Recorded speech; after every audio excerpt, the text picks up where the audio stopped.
હા વિદ્યાર્થી મિત્રો, કેમ છો? મજામાં ને? હું પુનિત વાંસદડિયા ફ્રોમ વીસી હાઈસ્કૂલ મોરબી તરફથી મારી યુટ્યુબ ચેનલમાં આપનું હાર્દિક સ્વાગત કરું છું. ચેપ્ટર 1 ઘન અવસ્થા, ધોરણ 12નું પહેલું ચેપ્ટર છે ઘન અવસ્થા. એના દાખલાઓની આપણે આ વિડીયોમાં ચર્ચા કરીશું. તો આ ચેપ્ટર છે એમાં જુદા જુદા પ્રકારના દાખલાઓ પૂછાતા હોય છે. આમ તો પ્રશ્ન છે અગત્યનો છે, 3 માર્કમાં મોટા ભાગે પ્રશ્ન પૂછાતો હોય છે, પરંતુ ઘણી વખત 3 માર્કમાં અમુક મોટા દાખલાઓ છે એ પણ પરીક્ષક છે એ બોર્ડની પરીક્ષામાં પૂછી શકે, તો આપણે દાખલાઓની પણ તૈયારીઓ કરવી પડે. આ ઉપરાંત અમુક એવા નાના જે દાખલાઓ જે છે એ બોર્ડની એક્ઝામમાં અથવા ગુજકેટમાં MCQ સ્વરૂપે પણ પૂછાતા હોય છે. તો એની વિગતે ચર્ચા છે આપણે અહીં કરશું. તો સૌપ્રથમ જોઈએ તો આ જે ચેપ્ટર છે એમાં જુદા જુદા પ્રકારના દાખલાઓ છે પૂછાતા હોય છે. એમાં છિદ્રો આધારિત દાખલાઓ હોય, પછી એકમ કોષ જે હોય તો એનું જે પરમાણુ ભાર હોય અથવા એની જે ઘનતા હોય કે એની ધારની લંબાઈ ગણવાની હોય તો એ આધારિત દાખલા હોય, અથવા ક્ષતિ આધારિત દાખલા હોય. જુદા જુદા પ્રકારની જે ક્ષતિ આવે, તત્વયોગમિતિ અને બિન તત્વયોગમિતીય ક્ષતિ, એમાંથી ખાસ કરીને ધાતુ ઉણપ ક્ષતિ અને અશુદ્ધિ ક્ષતિ જે છે એના દાખલાઓ છે પૂછાતા હોય છે. તો મેં દાખલાઓના જુદા જુદા કેટેગરીમાં પ્રકાર પાડેલા છે. તો સૌપ્રથમ જોઈએ છિદ્રો આધારિત દાખલાઓ. તો આ જે કોયડો 1.1 એટલે જે ટેક્સ્ટબુક જે છે તમારી એમાં કોયડો 1.1 જે છે એનો આ દાખલો મેં લીધેલો છે.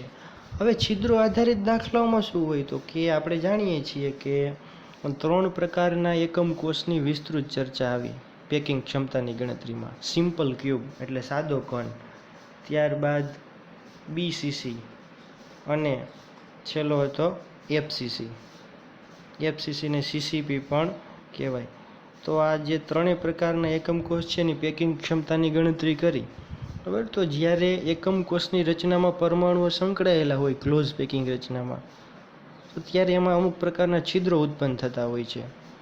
તો એમાં ખાસ કરીને જે BCC જે છે, FCC છે અને હજી એક એકમ કોષ આવે HCP, હેક્ઝાગોનલ ક્લોઝ પેકિંગ. તો સિમ્પલ ક્યુબના દાખલાઓ નથી હોતા છિદ્રો આધારિત.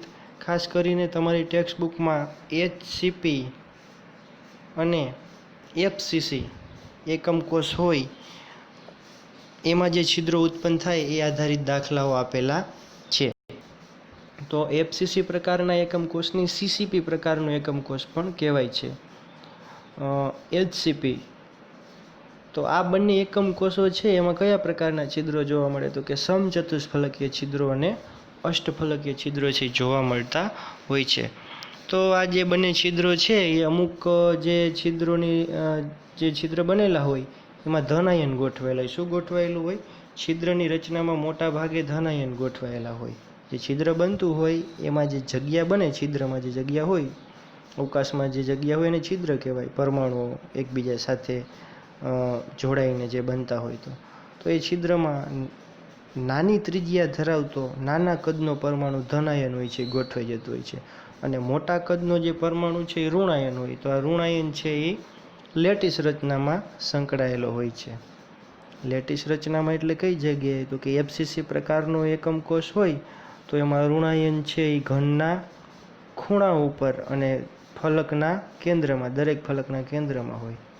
BCC પ્રકારનો એકમ કોષ હોય તો એમાં લેટિસ આયન જે છે એ દરેક ખૂણા ઉપર હોય અને એક સેન્ટરમાં હોય, બરાબર છે. અને જો HCP પ્રકારનો એકમ કોષ હોય તો એમાં પણ ખૂણા ઉપર, ફલકના મધ્યમાં અને એકમ કોષનો જે અંદરનો જે વિસ્તાર છે એમાં 3 પરમાણુઓ છે આવેલા હોય છે.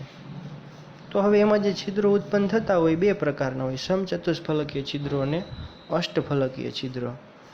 તો જુદા જુદા પ્રકારના એકમ કોષમાં કેટલી સંખ્યામાં છિદ્રો બનતા હોય?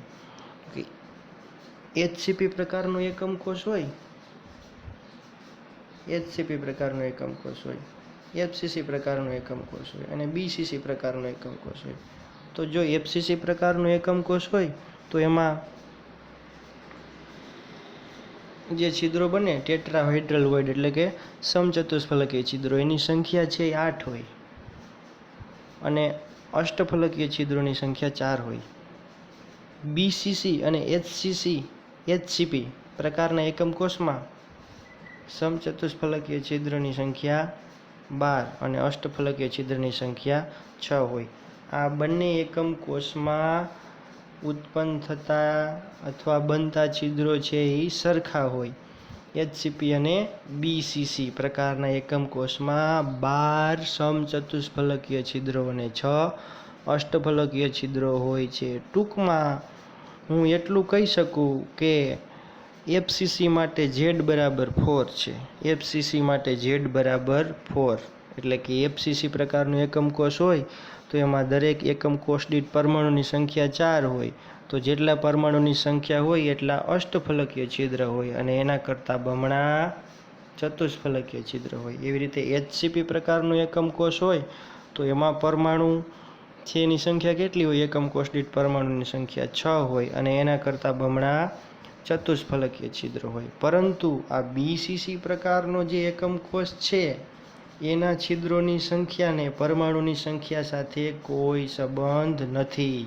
બીસીસી પ્રકારના એકમ કોષમાં તો એકમ કોષ દીઠ 2 પરમાણુ હોય તો અષ્ટફલકીય છિદ્રોની સંખ્યા 2 અને ચતુષ્ફલકીય છિદ્રોની સંખ્યા 4 થવી જોઈએ, પરંતુ એવું થતું નથી. બીસીસીમાં અષ્ટફલકીય છિદ્ર છે એ 6 છે અને ચતુષ્ફલકીય છિદ્રોની સંખ્યા 12 છે. જો તમે આ છિદ્રો કેટલા હોય કઈ રચનામાં એની માહિતી તમે યાદ રાખશો તો દાખલા છે એકદમ ઇઝી બની જશે. હવે જોઈએ કોયડો 1.1 કે એક સંયોજન 2 તત્વો X અને Yનું બનેલું છે. તત્વ Y ઋણાયન તરીકે ના પરમાણુઓ CCP બનાવે છે અને તત્વ X ધનાયન તરીકે વર્તે છે, જેના પરમાણુઓ બધા જ અષ્ટફલકીય છિદ્રો ભરી દે છે. તો સંયોજનનું સૂત્ર શું હશે? તો આપણે જાણીએ છીએ કે કોઈ પણ તત્વ હોય તો એની રચનામાં કોઈ પણ સંયોજન હોય તો એની રચનામાં જે છે ઓછામાં ઓછા 2 તત્વો હોવા જોઈએ. તો અહીં 2 તત્વોનું બનેલું એક સંયોજન છે, જેમાંનું એક સંયોજન 2 તત્વોનું બનેલું એક સંયોજન છે, તો જેમાંનું એક તત્વ X છે અને બીજું તત્વ Y છે. X તત્વ જે છે એ અષ્ટફલકીય છિદ્રોમાં છે અને Y તત્વ જે છે એ CCP રચના બનાવે છે. એટલે કે તત્વ Y છે એ ક્યાં આવેલું છે? તો કે જે એફસીસી અથવા સીસીપી એફસીસી પ્રકારનું એકમ કોષ હોય એમાં દરેક ખૂણાઓ ઉપર અને દરેક ફલકના મધ્યમાં આવેલું છે તત્વ Y. અને તત્વ X છે એ અષ્ટફલકીય છિદ્રો બધા જ અષ્ટફલકીય છિદ્રોમાં આવેલું છે. તો હું કહી શકું કે આ તત્વ Y જે છે એ ઋણાયન હોય. લેટિસ રચના આમાં જે તત્વ સંકળાયેલો હોય ઋણાયન હોય. અહીં તમને આપેલું ના હોય તો પણ ખબર પડી જવી જોઈએ કે જે CCP અથવા FCC રચનામાં જે તત્વ સંકળાયેલા હોય એ ઋણાયન હોય અને એના સિવાયના જે છિદ્રોમાં જે તત્વો ભરાયેલા હોય એ ધનાયન હોય. બરાબર છે. તો આપણે છેલ્લે જે ગુણોત્તર લેશું એમાં X/Y દર્શાવશું, કારણ કે આયનીય સંયોજન હોય કોઈ પણ તો એમાં આપણે પહેલાં ધનાયન લખીએ અને પછી ઋણાયન લખીએ છીએ. તો અહીં ધનાયન તરીકે X છે અને ઋણાયન તરીકે Y છે, એટલે આપણે બંનેનો ગુણોત્તર લઈશું. NaCl લખેલું હોય તો તમે જાણો છો કે Na છે એ પ્લસ ધનાયન છે અને Cl માઇનસ ઋણાયન છે. આથી આપણે દાખલામાં ગુણોત્તર લેતી વખતે ધ્યાનમાં રાખવું પડશે કે કયા તત્વને અંશમાં અને કયા તત્વને છેદમાં દર્શાવવું. તો હવે કે તત્વ Yના પરમાણુઓ છે એ CCP રચના બનાવે છે. તો CCP રચના હોય તો કુલ કેટલા પરમાણુ થાય? 4 થાય. તો કઈ રીતે? તો કે એની અહીં ગણતરી મેં તમને આપેલી છે કે CCP રચનામાં જે તત્વ સંકળાયેલું હોય એના પરમાણુઓ છે એ ખૂણા ઉપર હોય. ખૂણા ઉપર 8 હોય, પણ આપણે જાણીએ છીએ કે દરેક ખૂણા ઉપરનો પરમાણુ છે 8 એકમ કોષમાં સમાવિષ્ટ હોય, એટલે એનો 8મો ભાગ આવે. એટલે ખૂણા ઉપરના 8 પરમાણુ હોય તો 8 ગુણ્યા 1/8 = 1 થશે અને ફલક ઉપર 6 પરમાણુ હોય.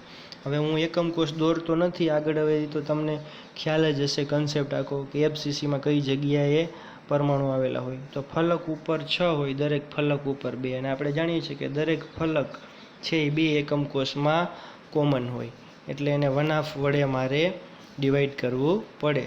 તો એમ કુલ મને વાય પરમાણુની સંખ્યા છે કેટલી મળશે?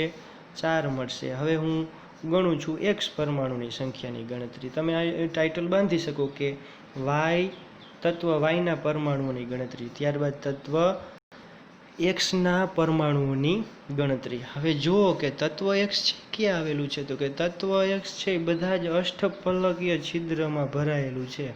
તો આપણે જાણીએ છીએ કે અષ્ટફલકીય છિદ્રોની સંખ્યા કેટલી હોય?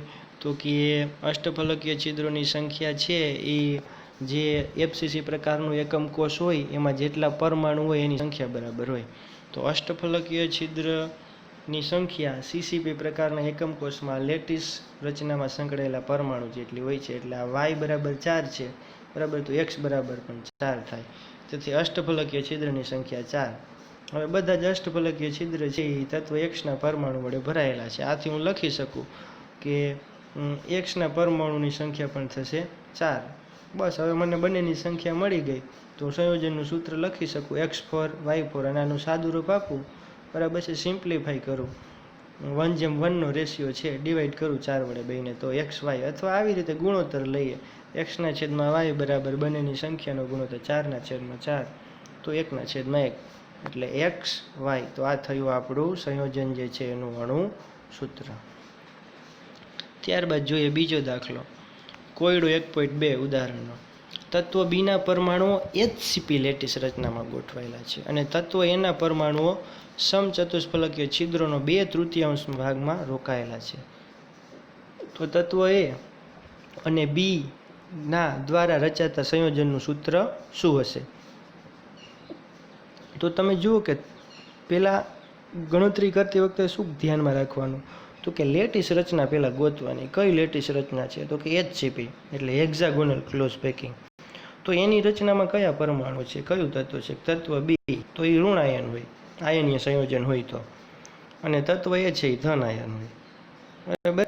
એટલે ધનના છેદમાં ઋણ હોય એનો ગુણોત્તર લેવાનો થાય, એટલે આપણે A/B કરશું, સંખ્યા મળશે ને ત્યારે.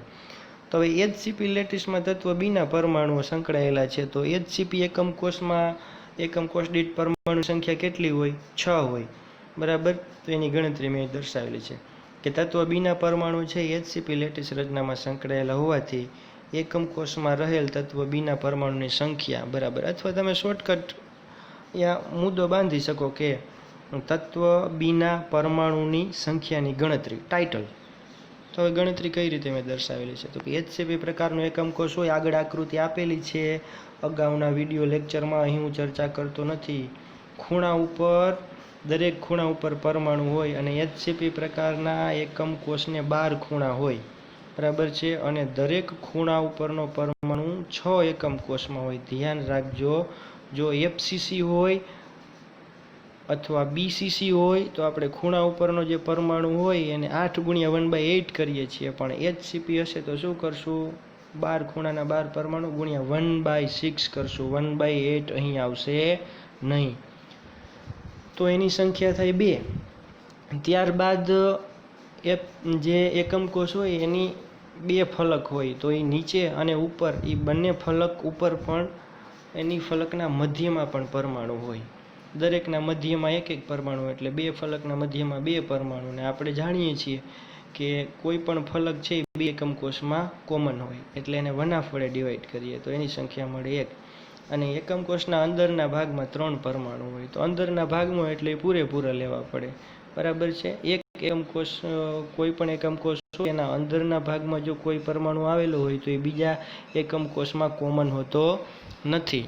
તો કુલ સંખ્યા થશે 6. તો કુલ બી પરમાણુ થયા 6. હવે મારે એ પરમાણુઓ ગોતવાના છે. તો કે એ પરમાણુ ક્યાં આવેલા છે? તો કે સમચતુષ્ફલકીય છિદ્રોમાં આવેલા છે. પહેલાં તો આ જ જોવાનું કે એ પરમાણુ ક્યાં છે? સમચતુષ્ફલકીય છિદ્રોમાં. અને એમાંય કેટલા ભાગમાં? 2/3 ભાગમાં. તો પહેલાં આપણે એ ગણી લેવાનું કે સમચતુષ્ફલકીય છિદ્રો કેટલા થાય. તો HCP પ્રકારનો એકમ કોષ છે, એટલે HCP પ્રકારનું એકમ કોષ હોય તો એમાં સમચતુષ્ફલકીય છિદ્રની સંખ્યા કેટલી હોય? તો કે બમણી હોય. કોના કરતાં? તો કે પરમાણુની સંખ્યા કરતાં. તો કયા પરમાણુ છે લેટિસ રચનામાં છે? તો કે બી પરમાણુ. તો એની સંખ્યા કેટલી છે? 6. તો સમચતુષ્ફલકીય છિદ્રની સંખ્યા બી પરમાણુની સંખ્યા કરતાં બમણી એટલે કેટલી થાય? 12 થાય. અથવા જો તમે ગણો નહીં તો આગળ મેં સમજાવી દીધું, એ યાદ રાખી અને સીધું પણ અહીં લખી શકે. સમચતુષ્ફલકીય છિદ્રોની સંખ્યા 12 હોય છે એમ કરીને. હવે સમચતુષ્ફલકીય છિદ્ર છે 12 છે, તો એ 12 સમચતુષ્ફલકીય છિદ્ર છે એ બી વડે ભરાયેલા નથી. તમે જુઓ, સમચતુષ્ફલકીય છિદ્રોનો 2/3 ભાગ છે એ તત્વ એ વડે ભરાયેલો છે. તો હવે એની ગણતરી આપણે કઈ રીતે આવશે? તો કે સમચતુષ્ફલકીય છિદ્રોનો 2/3 ભાગ એ તત્વના પરમાણુ વડે ભરાયેલું હોવાથી એ તત્વના પરમાણુની સંખ્યા બરાબર 2/3 સમચતુષ્ફલકીય છિદ્રોની સંખ્યા. તો 12 છે સમચતુષ્ફલકીય છિદ્રો, એના 2/3 ભાગ ભરાયેલો છે. તો સાદુરૂપ આપે 3 ચોક 12 એટલે 2 4 8, 2 ચોક 8. તો કુલ એ પરમાણુ કેટલા થાય? 8 થાય. બસ હવે આપણે એનો રેશિયો લઈશું. આ યાદ રાખો, મેં લખ્યું છે, તમારે લખવાનું ન હોય દાખલામાં, માત્ર યાદ રાખવા માટે કે લેટિસ રચનામાં હંમેશા ઋણાયન સંકળાયેલ હોય છે અને બનતા છિદ્રો સમચતુષ્ફલકીય, અષ્ટફલકીય કોઈ પણ પ્રકારના છિદ્રો હોય તો એમાં ધનાયન છે ગોઠવાયેલા હોય છે. તો અહીં તત્વ બી ઋણાયન અને એ ધનાયન હોવાથી પહેલાં આપણે આયનીય સંયોજનમાં ધનાયન દર્શાવવું પડે, પછી ઋણાયન દર્શાવીએ છીએ. તો A/Bનો રેશિયો લેશું, બરાબર. આવી રીતે પણ લખી શકો, આવી રીતે પણ લખી શકો. A/Bનો રેશિયો, એની સંખ્યા 8, બીની સંખ્યા 6, સાદુરૂપ આપીએ 4/3. તો A4B3. ત્યારબાદનો દાખલો છે. તો આવા દાખલાઓ સહેલા પડે અને મોટે ભાગે જે આ દાખલાઓ છે એ બહુ 3 માર્ક્સમાં ન પૂછાઈ શકે. આ જે છે ગુજકેટમાં આવા દાખલાઓ પૂછાઈ ગયેલા છે અને આ MCQમાં પૂછાઈ શકે એવા દાખલાઓ છે. એક સંયોજન 2 તત્વો M અને Nથી રચાય છે. કોયડો લખાણ સંબંધિત છે 1.15માં, બરાબર. તત્વો N છે એ CCP રચના રચે છે. CCP એટલે FCC, અને એમના પરમાણુ સમચતુષ્ફલકીય છિદ્રોનો 1/3 ભાગ રોકે છે. તો સંયોજનનું સૂત્ર શું હશે? હવે તત્વ N છે કઈ રચના રચે છે? CCP. તો તત્વ Nના પરમાણુ કેટલા થાય? 4 થાય. આમે ગણતરી આપેલી છે, જુઓ. CCP રચના હોય, CCP એટલે કે FCC, તો એકમ કોષમાં પરમાણુ ખૂણા ઉપર હોય, ફલક ઉપર, એટલે ગણતરી કરીને દર્શાવી 4. બરાબર. ત્યારબાદ ચતુષ્ફલકીય છિદ્રોનો 1/3 ભાગ છે M વડે રોકાયેલો છે. બધાય નહીં, 1/3 ભાગના ચતુષ્ફલકીય છિદ્રો, બરાબર. તો આપણે જાણીએ છીએ કે ચતુષ્ફલકીય છિદ્રોની સંખ્યા છે એ એકમ કોષના પરમાણુઓની સંખ્યા કરતાં બમણી હોય. તો એકમ કોષના પરમાણુ એટલે અહીં જે N તત્વ છે એની સંખ્યા કરતાં બમણી થશે, બરાબર. 2 × 4 = 8. હવે તત્વ M છે સમચતુષ્ફલકીય છિદ્રનો 1/3 ભાગ રોકે છે. તો 1/3 ભાગ એટલે M તત્વના પરમાણુની સંખ્યા બરાબર 1/3 ગુણ્યા સમચતુષ્ફલકીય છિદ્રોની સંખ્યા. એ મેં નથી લખ્યું, કુલ કેટલી હોય? 8 હોય. તો એનો ત્રીજો ભાગ એટલે 8/3, બરાબર છે. તો હવે આપણે ગુણોત્તર લેશું. તત્વ M છે એ ધનાયન હોય, છિદ્રિષ્ટ રચનામાં આવેલા આયનો છે એ ધનાયન હોય અને લેટિસ રચનામાં સંકળાયેલા આયનો ઋણાયન હોય. એટલે ગુણોત્તર છે એ M/Nનો લીધો, 8/3 એના/4, બરાબર. તો આ છેદ છે એ નીચે આવી જાય, પછી સાદુરૂપ આપ્યું તો 2/3. તો સંયોજનનું સૂત્ર થશે M2N3. તો આવા ઘણા બધા દાખલાઓ છે એ પૂછાઈ શકે છે. તો આવી પ્રેક્ટિસ કરશો, એક્સ્ટ્રા પ્રેક્ટિસ દર્પણમાં દાખલાઓ આપેલા છે તો તમને સરળ પડશે. પછી બીજી એક પણ રીત છે, ધારવાની રીત. તો ધારો કે તમને યાદ નથી રહેતું કે HCP માં Z બરાબર 6 છે, એટલે કે એકમ કોષ દીઠ પરમાણુ સંખ્યા 6 છે, અને CCP અથવા FCCમાં એકમ કોષ દીઠ પરમાણુની સંખ્યા 4 છે. એ યાદ નથી રહેતું તો એની સંખ્યા X ધારી લ્યો. ઉપરના દાખલાને મેં એ જ દાખલાને ધારવાની રીતે ગણેલો છે, દર્પણમાં આ રીતે આપેલો છે એટલે, બરાબર. ધારો કે તત્વ Nની સંખ્યા X છે, તો સમચતુષ્ફલકીય છિદ્રની સંખ્યા શું થાય? જે લેટિસ રચનામાં જે તત્વ સંકળાયેલું હોય, અહીં તત્વ N હતું તો એની જે પરમાણુ સંખ્યા એના કરતાં બમણી થાય એટલે 2X થાય. હવે સમચતુષ્ફલકીય છિદ્રનો 1/3 ભાગ છે એ પરમાણુ વડે રોકાય છે. આગળની રકમ છે એ જોઈ લેવાની પછી તમારે. 1/3 ભાગ છે એ M વડે રોકાય છે. તો Mની સંખ્યા બરાબર 1/3 ગુણ્યા 2X, બરાબર. સમચતુષ્ફલકીય છિદ્રોની સંખ્યા 2X, તો 2X/3. હવે બંનેનો ગુણોત્તર લઈએ. 2X/3 છેદમાં X, X ઉડી ગયા, 3 નીચે આવે, 2/3 M2N3. 3 તો કોઈ પણ રીતે ગણી શકીએ, બરાબર. HCPમાં એવી રીતે જે પરમાણુ હોય એની સંખ્યાને x બરાબર ધારી લેવાના. કોની સંખ્યા? લેટિસ રચનામાં જે પરમાણુઓ હોય એની સંખ્યાને x ધારવાના. ખાસ નોંધ લખેલી છે.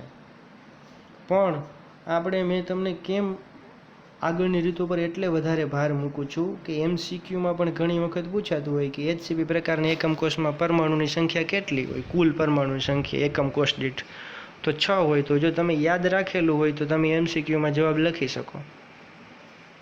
પછી x ન આપેલું હોય વિકલ્પમાં, x તો તમે ધારેલા છે.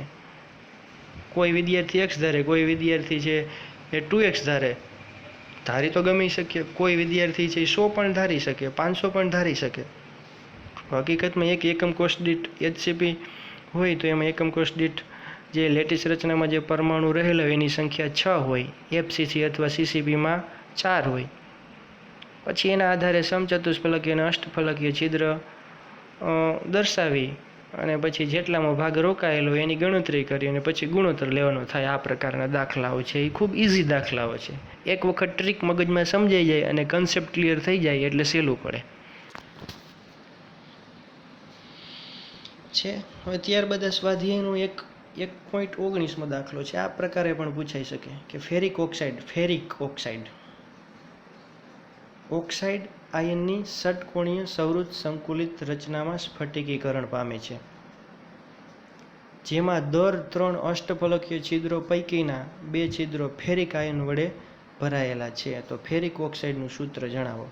હકીકતમાં આપણે જાણીએ છીએ ફેરિક ઓક્સાઇડનું સૂત્ર શું હોય. ફેરિક ઓક્સાઇડ હું તમને આ દાખલો ન પૂછેલો હોય અને એમને પૂછું રાસાયણિક ફોર્મ્યુલાની દ્રષ્ટિએ કે ફેરિક ઓક્સાઇડનું સૂત્ર શું થાય, તો આપણે જાણીએ છીએ ફેરિક બરાબર Fe+3 અને ઓક્સાઇડનો -2 હોય, બરાબર છે. એટલે આપણે જે વીજભાર છે એના નીચે લખીએ 3 અને 2 અને પછી એમ ક્રોસ જોડીએ તો Fe2 આવશે અને ઓની સંખ્યા 3 આવશે. એટલે સૂત્ર થશે Fe2O3. પરંતુ આ દાખલો અહીં ક્ષતિની રીતે ગણવાનો છે, બરાબર. તો હવે હું કઈ રીતે ગણી શકું? તો કે ફેરિક ઓક્સાઇડ છે, ફેરિક એટલે Fe+3 હોય, તો ધનાયન જે છે ધનાયન એ Fe+3 છે અને ઋણાયન છે એ ઓક્સાઇડ એટલે O-2 છે. આ ખ્યાલ આવવો જોઈએ, બરાબર. તો એમાં ઓક્સાઇડ આયન છે, ઓક્સાઇડ આયન એ ષટકોણીય સંવૃત સંકુલિત રચનામાં છે. એટલે ઓક્સાઇડ આયન છે એ HCP પ્રકારના એકમ કોષમાં સ્ફટિકીકરણ પામે છે. ઓક્સાઇડ આયન છે એ HCP પ્રકારના એકમ કોષના લેટિસ બિંદુઓ પર છે અને એમાં જે છિદ્રો બને એમાં ફેરિક આયન છે. તો છિદ્રો જે બને છે સમચતુષ્ફલકીય અને અષ્ટફલકીય, એમાંથી અષ્ટફલકીય છિદ્રમાં ફેરિક આયન રહેલું છે. તો એમાં કેટલા અષ્ટફલકીય છિદ્રો? દર 3 અષ્ટફલકીય છિદ્રો પૈકી 2 છિદ્રો ફેરિક આયન વડે ભરાય છે. તો ફેરિક ઓક્સાઇડનું સૂત્ર જણાવો. તો હવે આપણે આગળ ચર્ચા કરી કે HCP પ્રકારનું એકમ કોષ હોય તો એમાં જે તત્વ એની લેટિસ રચનામાં સંકળાયેલું હોય એની સંખ્યા કેટલી થાય? 6 થાય. તો અહીં ઓક્સાઇડ આયન છે HCP રચનામાં હોવાથી ઓક્સાઇડ આયનની સંખ્યા 6 થશે. હવે અહીં મેં 6 કેવી રીતે થાય ગણતરી આગળના એક દાખલામાં દર્શાવેલી હતી એટલે અહીં દર્શાવેલ નથી અને દરેક વખતે ગણતરી દર્શાવવી જરૂરી હોતી નથી. હા, આ જ દાખલો જો 3 માર્કમાં પૂછાય તો ઓક્સાઇડ આયનની સંખ્યા 6 મળે એ ગણતરી દર્શાવવાની, પરંતુ MCQમાં પૂછાય તો આપણે સિમ્પલ ટ્રીક વાપરીને ઝડપથી સોલ્વ કરવો પડે. HCP માટે Z બરાબર 6 છે એટલે ઓક્સાઇડ આયનની સંખ્યા 6 થાય, બરાબર. હવે જે અષ્ટફલકીય છિદ્રો બને છે એમાંના 3 અષ્ટફલકીય છિદ્રો પૈકી 2 ફેરિક આયન વડે ભરાયેલા હોય છે. તો અષ્ટફલકીય છિદ્રો કેટલા બને HCP પ્રકારની રચનામાં? તો કે જે ઝેડની જે સંખ્યા હોય અથવા જે તત્વો રચનામાં જોડાયેલા હોય HCP રચનામાં એની સંખ્યા કરતાં બમણી હોય હંમેશા. અષ્ટફલકીય છિદ્રો એના જેટલી હોય. તો ઓક્સાઇડ આયનની સંખ્યા છે એ 6 છે, બરાબર. તો અષ્ટફલકીય છિદ્રોની સંખ્યા પણ 6 થશે. પણ જો અહીં સમચતુષ્ફલકીય છિદ્ર એવું પૂછેલું હોય તો એની સંખ્યા 12 થાય સમચતુષ્ફલકીય છિદ્ર. તો હવે અષ્ટફલકીય છિદ્રોની સંખ્યા બરાબર ઓક્સાઇડ આયનની સંખ્યા 6. હવે અહીં 3 અષ્ટફલકીય છિદ્રો પૈકી 2 ફેરિક આયન વડે ભરાય છે, એટલે 83 બને. 3 પૈકીના 2. 3 અષ્ટફલકીય છિદ્રો પૈકી 2 છિદ્રો Fe+3 વડે ભરાય છે. તો આપણી પાસે કેટલા છે? 6 છે. HCP પ્રકારની રચના હોય એમાં અષ્ટફલકીય છિદ્રોની સંખ્યા 6 હોય. તો 6 માંથી કેટલા? 3 માંથી 2, 6 માંથી કેટલા? ડબલ 4 આવે ને. સોલ્વ કર્યું 83 મૂક્યું. તો કે Fe+3 વડે ભરાતા અષ્ટફલકીય છિદ્રોની સંખ્યા બરાબર આમ ક્રોસ ગુણાકાર થાય. આ 2 અને 6 ગુણ્યા 3 છેદમાં જાય, એટલે Fe+3 આયનની સંખ્યા મને મળી 4. હવે ગુણોત્તર લઈએ. Fe+3 ધન આયન છે એટલે એની સંખ્યા આપણે ઉપર દર્શાવશું. ઓક્સાઇડ આયન ઋણ આયન હોવાથી એની સંખ્યા નીચે દર્શાવશું ગુણોત્તરમાં. અને એને સોલ્વ કરશું તો આપણને જવાબ મળશે 2/3. તો સંયોજનનું સૂત્ર થાય Fe2O3. દાખલો ગણ્યા વગર પણ આપણે કહી શકીએ Fe2O3 થાય, પરંતુ ઘણી વખત કન્ફ્યુઝન પણ હોય અથવા જાણતા ન હોય, અથવા આ છિદ્ર આધારિત દાખલા હોવાથી ગણતરી કરીને જ જવાબ લખવો. એમને ફેરિક ઓક્સાઇડ એટલે Fe2O3 છે એ અણુસૂત્ર લખવાનું નહીં. તો આ દાખલો છે એ પૂછાઈ શકે. આ જ દાખલાને આપણે ધારીને પણ ગણી શકીએ છીએ. ઓક્સાઇડ આયનની સંખ્યા x ધારીને પણ આ દાખલો હું સોલ્વ કરી શકું છું. તો દર્પણમાં એ ધારેલી રીતે સોલ્વ કરેલો છે. એ ફરીથી નોંધ લખેલી છે કે ઉપરના આ 4 દાખલાઓને તમે જે CCP અથવા HCCP રચનામાં જે પરમાણુઓ સંકળાયેલા હોય એની સંખ્યાને x ધારીને પણ ગણી શકો છો. હવે કેટલાક એક્સ્ટ્રા દાખલાઓ આપેલા છે. તો એક્સ્ટ્રા દાખલાઓ એટલે શું? તો કે એક્સ્ટ્રા દાખલાઓ એટલે કે જે જુદી જુદી કોમ્પિટિટિવ એક્ઝામમાં પૂછાઈ ગયેલા હોય એ દાખલા છે. સ્ફટિક જાડી રચનામાં CN ક્યુબિક ક્લોઝ પેક રચના ધરાવે છે. C છે એનાયન છે, એનાયન એટલે ઋણ આયન છે. તો C છે એ CCP બનાવે છે. ક્યુબિક ક્લોઝ પેક એટલે CCP એટલે કે FCC રચના બનાવે છે. તો C ની સંખ્યા કેટલી થાય? 4 થાય. ગણતરી દર વખતે કરવાની હોય નહીં, બરાબર. CN CCP રચના હોવાથી C ની સંખ્યા 4 થાય, કારણ કે FCC માટે Z બરાબર 4 છે, એટલે Z એટલે પરમાણુની સંખ્યા 4 છે. એટલે તો ધનાયન એ છે એ 50% સમચતુષ્ફલકીય છિદ્ર, અને કેટાયન B, ધનાયન ને કેટાયન B એક જ કહેવાય. ધનાયન એ 50% સમચતુષ્ફલકીય, અને બીજું ધનાયન છે B, E 50%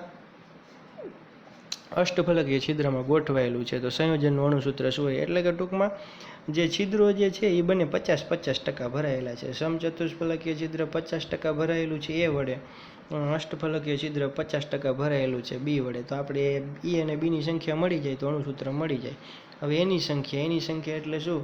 તો કે 50% સમચતુષ્ફલકીય છિદ્રની સંખ્યા. સમચતુષ્ફલકીય છિદ્ર છે એનો 50% ભાગ A વડે ભરાયેલો છે, એટલે હું લખી શકું 50% સમચતુષ્ફલકીય છિદ્રની સંખ્યા. ટકા એટલે 50/100 ગુણ્યા સમચતુષ્ફલકીય છિદ્રની સંખ્યા કેટલી હોય? તો કે જે CCP રચનામાં જે પરમાણુ એના કરતાં બમણી હોય, તો 8, બરાબર. પછી આને સોલ્વ કરીએ તો મળે 4. એવી રીતે B ની સંખ્યા 50% અષ્ટફલકીય છિદ્રની સંખ્યા, અને અષ્ટફલકીય છિદ્રની સંખ્યા કેટલી હોય? તો કે એકમ કોષમાંના લેટિસ રચનામાં રહેલા પરમાણુની સંખ્યા જેટલી હોય, એટલે C ની સંખ્યા જેટલી અષ્ટફલકીય છિદ્રની સંખ્યા હોય, તો એ 4 હોય, બરાબર. એટલે 50/100, 50/100 ગુણ્યા 4 સાદુરૂપ આપીએ તો મને જવાબ મળશે 2. તો ત્રણેયની સંખ્યા મળી ગઈ. ગુણોત્તર લઈશું. હવે ત્રણેયનો ગુણોત્તર તો આપણે એક સાથે ન લખી શકીએ, એટલે અહીં મેં આ રીતે ગુણોત્તર લીધેલો છે. A/B/C. A અને B ધનાયન છે અને C ઋણાયન છે, એટલે ખાસ યાદ રાખવાનું, બરાબર. 2 ધનાયન છે એટલે 2ને આપણે આગળ રાખશું, અને C ઋણાયન છે એટલે C ને આપણે ગુણોત્તરમાં અહીં પાછળ દર્શાવશું. તો હવે તમને એવો પ્રશ્ન થાય કે પહેલાં હું B લખું કે પહેલાં હું A લખું, બરાબર. તો આમ સરળ ગોઠવણી થાય એના માટે આપણે પહેલાં A લખીએ. પણ A અને B માંથી સિમ્પલ ટ્રીક કહું તો પહેલાં કોને લખવાનું? તો કે પહેલાં જે સમચતુષ્ફલકીય છિદ્રમાં જે હોય ધનાયન એને આપણે પહેલાં લખવાનું, કારણ કે સમચતુષ્ફલકીય છિદ્ર છે એ અષ્ટફલકીય છિદ્ર કરતાં નાનું હોય, એટલે A કરતાં B મોટો છે અને B કરતાં C મોટો છે. A છે એ સૌથી નાનું ધનાયન છે, એના કરતાં B ધનાયન અષ્ટફલકીય છિદ્રમાંથી મોટો છે, અને C છે એ તો ઋણાયન છે એટલે એની તો ત્રિજ્યા વધારે જ હોય. બરાબર. તો એ, બી અને સીનો ગુણોત્તર લઈશું તો એની સંખ્યા 4, બીની સંખ્યા 2 છે અને સીની સંખ્યા 4 છે. બરાબર. તો 4 છે એટલે આ ત્રણેયનો જે ગુણોત્તર લીધો. બરાબર. 4 એ એટલે 4, બી એટલે બી અને સી એટલે 4. તો 4:2:4. તો આનું સિમ્પ્લિફાય કરું તો દરેકને 2 વડે ડિવાઈડ કરી નાખું. બરાબર. તો મને મળે 2:1:2. તો એ બરાબર 2, બી બરાબર 1 ને સી બરાબર 2. એટલે A2BC2 સંયોજનનું અણુસૂત્ર થાય. આ જ દાખલાને તમે સીની સંખ્યા બરાબર x ધારીને પણ ગણી શકો. બરાબર છે. એટલે આપણે ધારવાની રીત કરતાં આ રીત છે એ વધારે તમને ઇનફ રહેશે. એનું એક કારણ એ છે કે ઘણી વખત આ જ દાખલાને ઊંધો પૂછાતો હોય છે રિવર્સ કરીને, એટલે તો ત્યારે ધારવાની રીતમાં થોડું કન્ફ્યુઝન થશે. જોઈએ એના જેવો એક દાખલો અહીં જોઈ શકો છો તમે. જો આ દાખલો જે છે બરાબર, એમાં તમને અણુસૂત્ર આપી દીધું. આપણે અત્યાર સુધીના દાખલાઓ જોયા એમાં અણુસૂત્ર ગોતતા હતા, ફાઇન્ડ આઉટ કરતા હતા, પરંતુ અહીં આપણને અણુસૂત્ર છે એ આપી દીધું છે. અને દાખલામાં એવું પૂછ્યું છે કે બંને છિદ્રો છે એની ટકાવારી ગણો. બરાબર. તો આ સૂત્ર આપેલું છે A B2O4 સૂત્ર ધરાવતા સ્ફટિકમય ઘનમાં ઓક્સાઇડ આયનો CCP લેટીસમાં ગોઠવાયેલા છે. ધન આયનો એ સમચતુષ્ફલકીય છિદ્ર અને બી છે એ પણ ધન આયનો અષ્ટફલકીય છિદ્રમાં હાજર છે. તો આ એ અને બી બરાબર બે છિદ્રોમાં હાજર છે. એ સમચતુષ્ફલકીયમાં અને બી અષ્ટફલકીયમાં. પણ એવું તમને એ નથી કીધું કે બધાય છિદ્રો ભરાયેલા છે. એટલે તમને એવું પૂછ્યું કે એ અને બી આ બંને ધનાયનો દ્વારા રોકાયેલા સમચતુષ્ફલકીય અને અષ્ટફલકીય છિદ્રોનું ટકાવાર પ્રમાણ અનુક્રમે કેટલું હશે. એટલે એ છે એ સમચતુષ્ફલકીયમાં છે અને બી છે એ અષ્ટફલકીયમાં છે. તો આ બંને આયનો છે એ આ બંને પ્રકારના છિદ્રના કેટલા ભાગમાં રોકાયેલા છે, કેટલો ભાગ છે એ ભરાયેલો છે, એનું ટકાવાર પ્રમાણ આપણે ગણવાનું છે. બરાબર. તો હવે અહીં આપણે ધારશું નહીં, ધારશું તો આપણે ભૂલ થશે. એટલે આપણે જે સૂત્ર આપેલું છે એના ઉપરથી આગળ વધવાનું. સૂત્રમાં તમે જુઓ તો A B2O4 ઓક્સિજન જે છે એની સંખ્યા 4 છે. હવે તમે જુઓ તો ઓક્સાઇડ આયનો જે છે, ઓક્સાઇડ આયનો એ CCP રચનામાં ગોઠવાયેલા છે. અને આપણે જાણીએ છીએ કે CCP અથવા FCC પ્રકારનો એકમ કોષ હોય તો જે આ પ્રકારનો એકમ કોષ હોય એમાં જે રચનાઓ, જે તત્વો લેટીસ રચનામાં હોય એની સંખ્યા 4 હોય. અને અણુસૂત્રમાં પણ આપણને ઓક્સિજનની સંખ્યા 4 આપેલી છે. એટલે આપણે કહી શકીએ કે ઓક્સાઇડ આયનોની સંખ્યા છે એ પણ 4 થશે. બે હરખી હોય તો અહીંયા 4 છે. અને CCPમાં આપણને CCPમાં તો 4 જ હોય. બરાબર. જે તત્વ છે એ લેટીસ રચનામાં સંકળાયેલું હોય એની સંખ્યા 4 હોય. એટલે Z બરાબર 4 છે. એટલે તો બે હરખું હોય તો આપણે આ લઈ શકીએ. એટલે મેં કીધું કે આ સૂત્ર મુજબ ઓક્સાઇડ આયનની સંખ્યા છે એ પણ 4 થશે. હવે આપણને મળી ગયું કે ઓક્સાઇડ આયન 4 છે. બરાબર. તો સમચતુષ્ફલકીય છિદ્રો કેટલા હોય? 8 હોય. અને અષ્ટફલકીય છિદ્રો છે એ 4 હોય. બરાબર. હવે આપણે એની સંખ્યા, હવે એની સંખ્યા એ સૂત્રમાં આપી દીધી છે. એ છે 1 છે. તો આગળ તો આપણે જે હતું એની સંખ્યા બરાબર આપણે ટકાવારી ગોતવાની છે કે સમચતુષ્ફલકીય અને અષ્ટફલકીય છિદ્રોનું ટકાવાર પ્રમાણ કેટલું. તો X% સમચતુષ્ફલકીય છિદ્રોની સંખ્યા. આગળ આપણે એ આપેલું હતું કે આટલામાં ભાગ, આપણે એ ભાગ હવે ઊંધો દાખલો છે, એ ભાગ આપણે ગણવાનો છે. બરાબર. તો આટલા પર્સન્ટેજ X ધાર્યું મેં, X% સમચતુષ્ફલકીય છિદ્રની સંખ્યા. સમચતુષ્ફલકીય છિદ્ર છે એ તો 8 જ હોય, CCP પ્રકારનો એકમ કોષ હોય એટલે. અને એની સંખ્યા અહીં આપણને આપેલી છે 1. ટકા છે એટલે X/100 મૂકવું અને સોલ્વ કરું તો X બરાબર મને મળે છે 12.5 ટકા છે ને X. તો 12.5% જે છે બરાબર એ સમચતુષ્ફલકીય છિદ્ર છે એનું ટકાવાર પ્રમાણ મને મળશે એ પરમાણુ વડે રોકાયેલું. અને બીની સંખ્યા બરાબર Y% અષ્ટફલકીય છિદ્રની સંખ્યા. અષ્ટફલકીય છિદ્રની સંખ્યા 4 હોય, આપણે જાણીએ છીએ, ફિક્સ જ હોય. બરાબર. એ સંખ્યાઓ, છિદ્રોની સંખ્યાઓ. તો બીની સંખ્યા આપણને સૂત્રમાં આપેલી છે 2. તો એ બીની સંખ્યાની કિંમત મેં મૂકી 2, વાયના છેદમાં 100 ગુણ્યા 4 સાદુરૂપ આપ્યું તો મને મળ્યા 50%. એટલે કે 4માંથી 2 છિદ્ર બી વડે ભરાયેલા છે અને 8માંથી 1 છિદ્ર 12.5 એટલે 8મો ભાગ થયો 8 છિદ્રનો, બરાબર. એટલે 8માંથી 1 છિદ્ર એ તત્વ વડે ભરાયેલું છે. અહીં તમને ટકા પૂછે એટલે આપણે એને ટકામાં ફેરવવું, પણ સંખ્યા જાણવી તો આપણે શું કહી શકીએ કે એક સમચતુષ્ફલકીય છિદ્ર એ વડે ભરાયેલું છે અને 2 અષ્ટફલકીય છિદ્રો બી વડે ભરાયેલા છે.